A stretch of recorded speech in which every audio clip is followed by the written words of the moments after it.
Okay, we're here at Frontline Live, and we have the creator of the production of the whole event, who's in charge of everything, responsible for everything, nobody else but Bill G. Ganz. So we created a nightclub and exhibit, and with that has come along this whole new genre of community called live to internet broadcasting. Well, is there a real word for that? There's some call it citizen broadcasting, some call it... It's social networking. Social networking. It's based on user-generated content.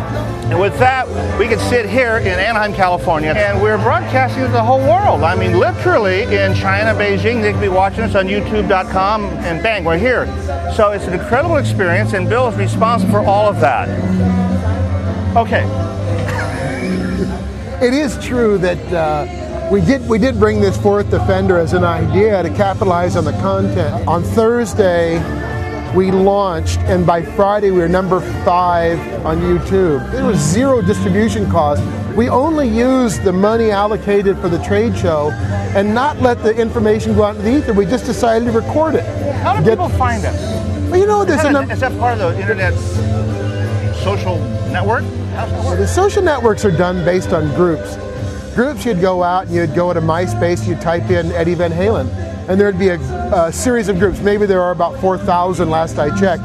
Groups of people which could be comprised of millions or tens of millions or hundreds of millions of people in those groups that are enthusiasts on Eddie Van Halen or rock and roll music or some kind of movement or action. In this case, we're able to focus on Eddie Van Halen, we're able to focus on Fender music, we're able to focus on all these different things.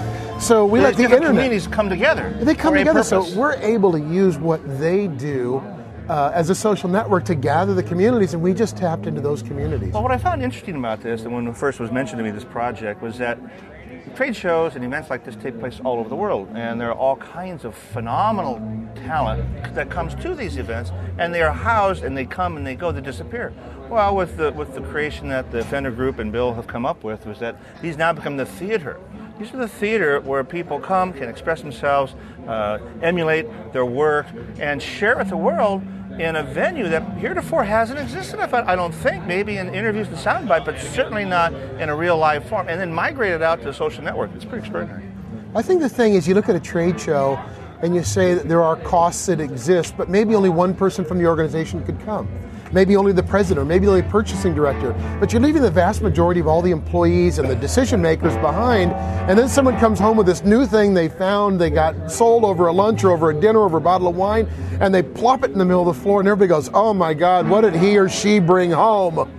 Instead, everyone can share it simultaneously while the purchasing agent or while the CEO or while the VP of marketing or sales or production are out there in the field touching and feeling it. The rest of the company can verify. In the case of music, obviously, it's easy to share over the internet. And it's easy to channel these social groups, these social networking groups like MySpace and YouTube and AOL Video and Google Video. It's all free distribution. So if you don't capture it and you don't shoot it, it'd be complete waste. To be interested in Fender, bringing them music and saying, just as a thanks, share in the community. We're here to share in your community. In the case of YouTube, we uploaded against YouTube and created a blog. So tens of millions of people were driven to Fender.com to interact with the blog, to see this nowhere to be seen before footage, just behind the scenes with Fender Insider. Well, what's nice too is that Fender, which really is a pioneer, early days of the musical world, now have a presence in the future world. Sure. They are saying, we embrace this new technology, this new digital domain. We embrace the fact that there's new communities. That's the interesting thing about user-generated content. There are 65,000 videos uploaded every day at YouTube. It's called user-generated content. 65,000 are uploaded each day. Well, many of them are from your cell phone. I watched an entire Iron Maiden concert from somebody's cell phone on YouTube. Now, again, it's a new transference of energy, right? It's energy that people are. It's not content. It's not quality. It's not counting pixels on the screen. No. It's to be a part of something, to be a part of a community, to belong to something, to contribute to something, to share in something, and to have value greater than oneself. To be a part of the community. Inclusive. There's an inclusion. To be able to communicate. It's just a forum. That's why, obviously. Like in old days, if we had gone to, say, a large rock concert, say, the old days. Us Festival, you would have had everybody look at what. I never saw a slice of that. Sure. I never had a touch of that. Sure. But these days, it would be, all over. This is really the US Festival or the Lollapalooza or the Ozfest for the public. And I would say in the last 72 hours since we've launched this event, Fender's become #1 in the globe for distribution of marketing and sales material that's based on these niche market programs, these artists, these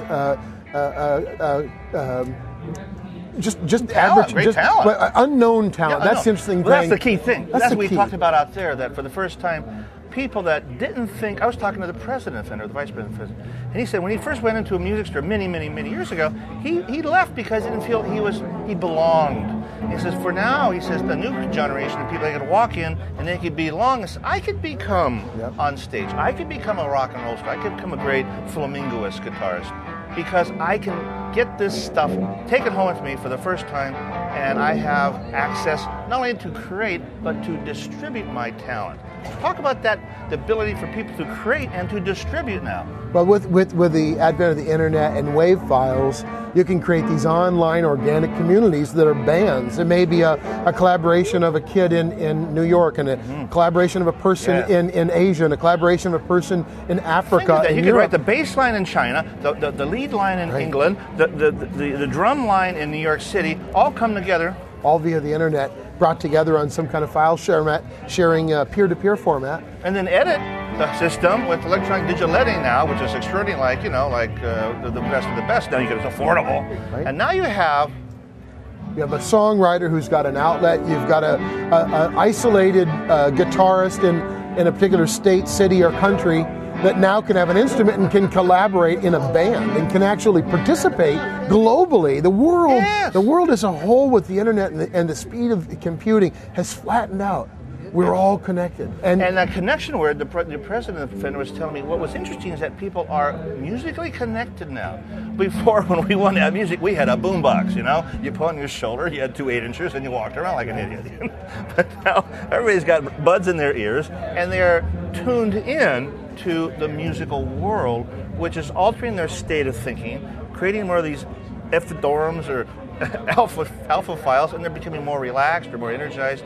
They're using it as a source of energy on an individual basis. And with this energy, with the internet, with all the things we're talking about here, it's like a whole new landscape of being able to harmonize or create synchronistic energies where opportunity meets opportunity. For niche markets. No, just for anybody. I could go down the street as just a consumer and look at a Guitar Center now and say, I want to go in there and buy a guitar because now I can collaborate online with tens of millions or hundreds of millions of people and actually participate, make a value, gather all those people, get the WAV files, build a song, press CD, and go to school the next morning with a CD. I think the real essence of it, and it should be maybe a branding model, is Fender. This time it's personal. Yes. It's about me. It's about right? It's about me. It's understanding that there's so much, but I can contribute.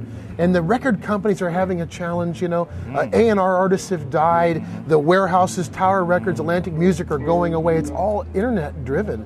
So if you can go out and channel your energy as a musician or as a songwriter or some kind of collaborator, maybe you're a street team kind of promoter. Well, you have to give Fender credit for that. They could have missed that opportunity, but they didn't. They picked it up. They say, no, this is the future, and Frontline Live is really a demonstration of that. It's the instant gratification. It's the understanding that you can be a part of something, you can belong, you can contribute, and I think that's what this first small step from Fender is represented. So when you bring that model out with instruments, people feel they can be heard, and now they don't have to be signed by a record company. Excluded. Now everybody can participate because energy comes through you. You transfer it with an instrument. You said Fender. Now it's personal. Fender. This time it's personal.